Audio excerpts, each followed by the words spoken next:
I saw the golden spike driven at Promontory, Utah, on May 10, 1869. I had a beef contract to furnish meat to the construction camps of Benson and West. On the last day, only about 100 feet were laid, and everybody tried to have a hand in the work.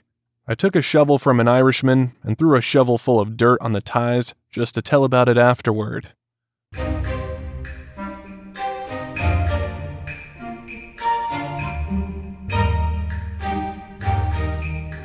A special train from the West brought Sidney Dillon, General Dodge, T.C. Durant, John R. Duff, S.A. Seymour, a lot of newspaper men, and plenty of the best brands of champagne. Another train made up at Ogden carried the band from Fort Douglas, the leading men of Utah Territory, and a small but efficient supply of Valley Tan. It was a very hilarious occasion. Everybody had all they wanted to drink all the time. Some of the participants got sloppy, and these were not all Irish and Chinese by any means. California furnished the golden spike. Governor Tuttle of Nevada furnished one of silver. General Stanford presented one of gold, silver, and iron from Arizona. The last tie was of California laurel.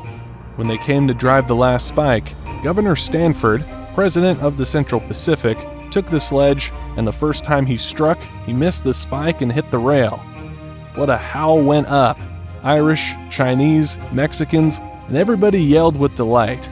He missed it! Yee! The engineers blew the whistles and rang their bells.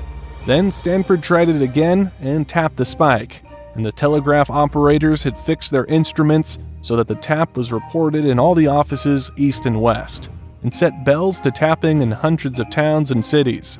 Then Vice President T.C. Durant of the Union Pacific took up the sledge, and he missed the spike the first time. Then everybody slapped everybody else again and yelled, "He missed it too! Yow!" It was a great occasion.